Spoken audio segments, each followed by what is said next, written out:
রূহ বলল, আল্লাহ এত ভিতরে অন্ধকার, আমি খুব ভয় পাচ্ছি, আমি এর ভিতরে থাকতে পারতেছি না। তখন আল্লাহ রাব্বুল আলামিন আপনার নবী, আমার নবী, বিশ্ব নবী, দু জাহানের বাদশা নবী মুহাম্মদুর রাসূলুল্লাহ সাল্লাল্লাহু আলাইহি ওয়াসাল্লামের নূর মুবারক থেকে সামান্য কিছু নূর এনে আদম আলাইহিস সালামের বডির ভিতরে ছেড়ে দিলেন। আল্লাহু আকবার। রূহ সাথে সাথে স্থির হয়ে গেল। এখন বলেন তো এই প্রসঙ্গটা আসার কারণ কি? যারা বলে যে আমার নবী মাটির তৈরি, তারা কি আমার নবীর সম্মানকে বাড়াতে চায় না কমাতে চায়? কমাতে চায়। আমার নবীর সম্মান কি কম না বেশি? বেশি। আল্লাহ কি বলেছেন? আল্লাহ বলেছেন ওয়া রাফা'না লাকা যিকরা।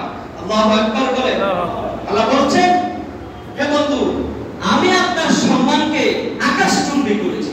সুবহানাল্লাহ। রাফা'না লাকা যিকরা। হে নবী, হে বন্ধু, হে হাবিব, আমি আপনার সম্মানকে বাড়াতে বাড়াতে আকাশ বাতাস কাঁপিয়ে, সাতাকাশ কাঁপিয়ে আমার আরশ পর্যন্ত নিয়ে গিয়েছি। এই বিশ্বাস আমাদের আছে কিনা বলে? এই বিশ্বাস যদি আপনার আমার না থাকে, আপনার আমার ঈমান নেই। কেন? আল্লাহ রাসূলের মেরাজকে আমরা স্বীকার করি তো? আল্লাহ কি সাতাকাশ কাঁপিয়ে আপনার বন্ধুকে, তার হাবিবকে তার কাছে নিয়ে যান নাই? ফাকানা কাবা কাউসাইনি আও আদনা।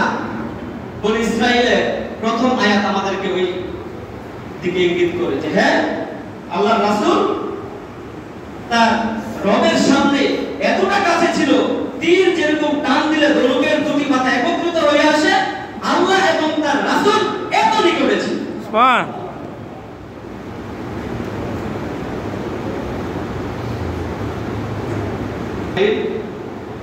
যে বিষয় নিয়ে আমি কথা বলতে এসেছি, আমি এখন ওই দিকে যাইতে পারি নাই। ইনশাআল্লাহ সামান্য কিছু সময়ের ভিতরে আমি কথা বলে শেষ করার চেষ্টা করব। আমি আজকে আলোচনার বিষয় হচ্ছে হাসরের ময়দানের অবস্থা এবং আল্লাহ পাক রব্বুল আলামিন হাসরের ময়দানে যেদিন আল্লাহর আরশের ছায়া ছাড়া আর কোনো ছায়া থাকবে না। আমাদের মাথার উপরে ছাদ আছে কিনা?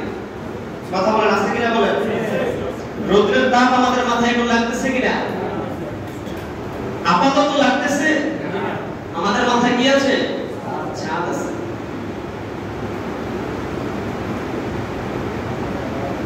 হাসরের ময়দানটা এমন ময়দান যে ময়দানে মাথার উপরে কোনো ছাদ থাকবে না। সূর্য মানুষের মাথার কাছে চলে আসবে। কেমন কাছে আসবে? তাফসীরে এসেছে এক বিগত কিংবা এক হাত।